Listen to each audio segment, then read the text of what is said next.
Okay, hello everyone. Guys, we're practicing factoring quadratics today. All right, we're just going to kind of review this because we're going to be factoring quadratics next week to solve them. Okay, so we're just going to practice today. I'm going to do the odd problems. I'm hoping you guys can do the even. The, each one, the even number is just like the one that was before it. All right, the first one, you got to find the greatest common factor.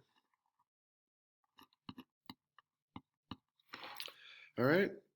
Guys, this has two V's in there, and that has one V.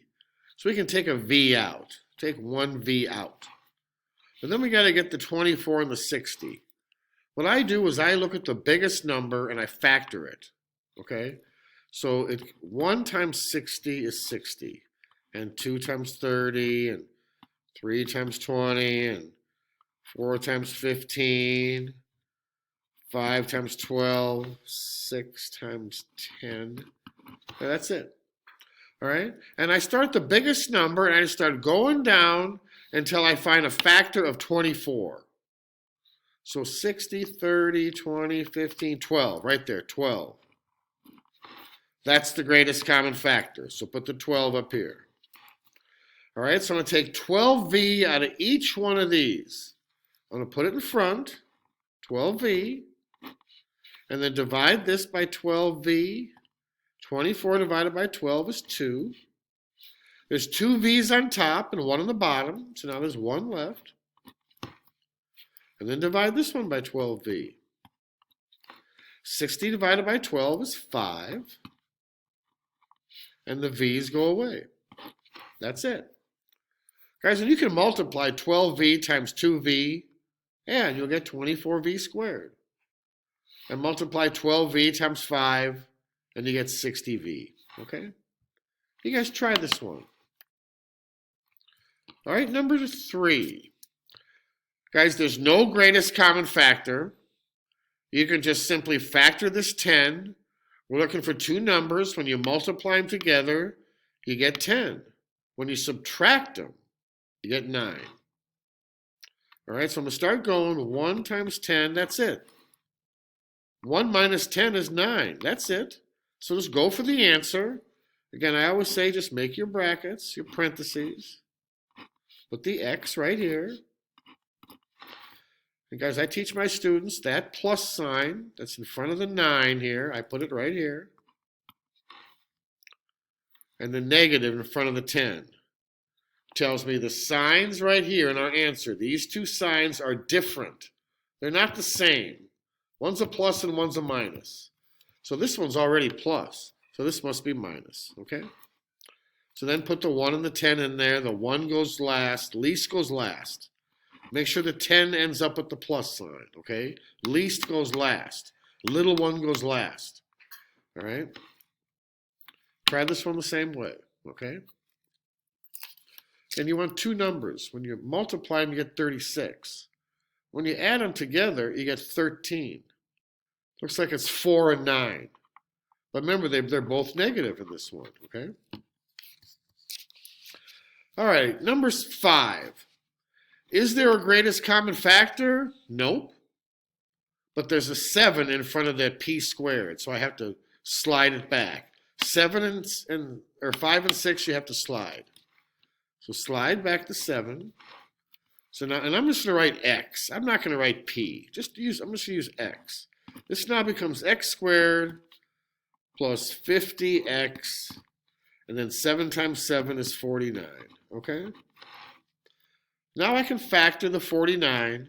Looking for the two numbers, when I add them together, I get 50. Well, guys, of course, it's 49 and 1. 49 times 1 is 49. And 49 plus 1 is 50. So that's the answer. We can go for the brackets here. It's not the final answer, but that tells us how to factor this quadratic.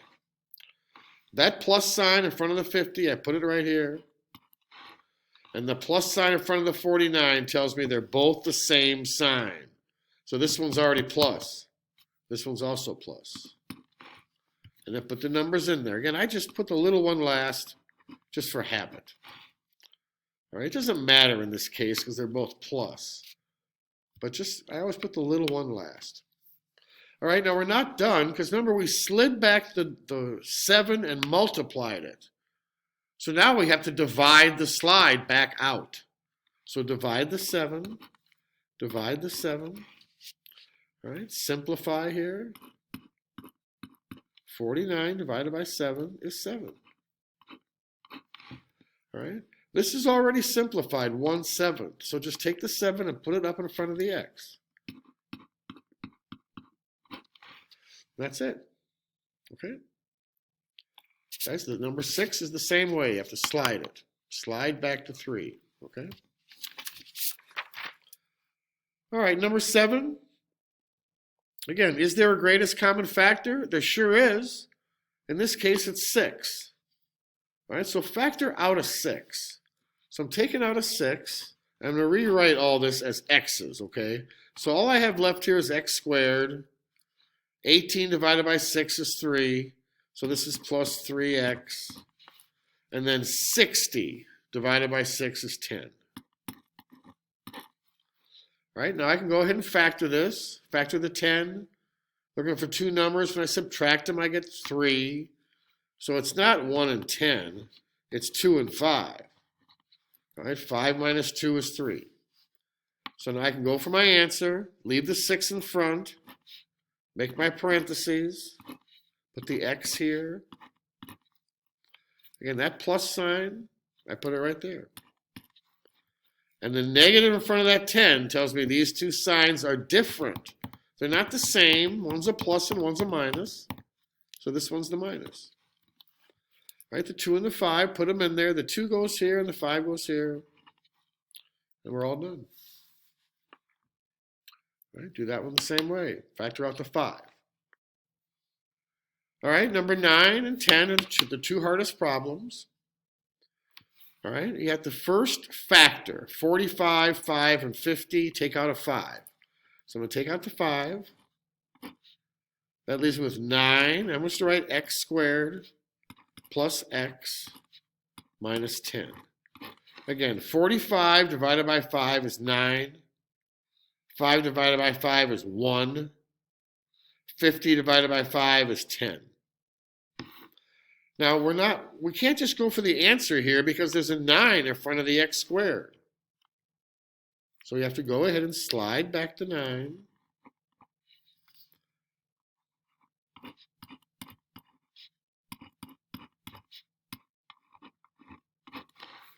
All right, this becomes x squared. 9 times 10 is 90. A factor in the 90. I'm looking for two numbers. When I subtract them, I get 1. Well, guys, we just did those two numbers, 9 and 10. All right, 10 minus 9 is 1. So our two numbers are 9 times 10. All right, we don't have to look very far. Just once you find them, you don't have to look for the others. Just find the two you need. All right, now I can go right for the answer.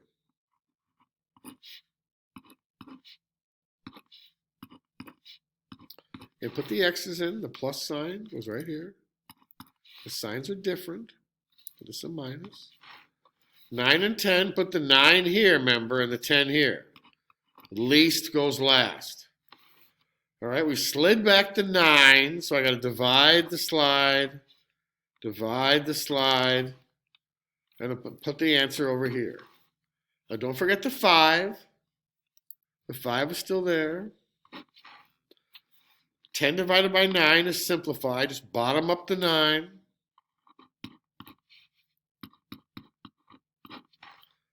And this one, 9 divided by 9 is 1.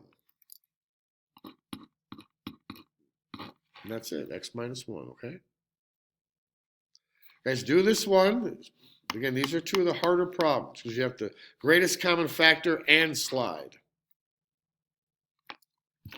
All right, number 11 is a perfect square.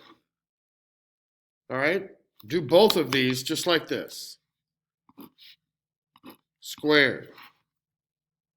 It's a perfect square. What's the square root of 25k squared? It's 5k.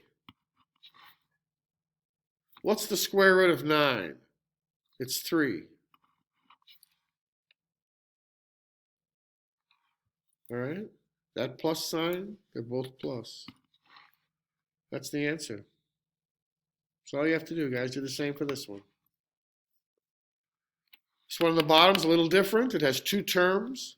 It's the difference between two squares, just like this one. So again, this one is not a perfect square. It's not a perfect square like this one. See, this has three terms. This one, the middle term disappears. All right, so the square root of 9n squared is 3n. So write it there and there. The square root of 1 is 1. Write that there and there. One's a plus and one's a minus, and we're done. All right, again, plus minus eliminates the middle term. That's why it disappears. There's no middle term here.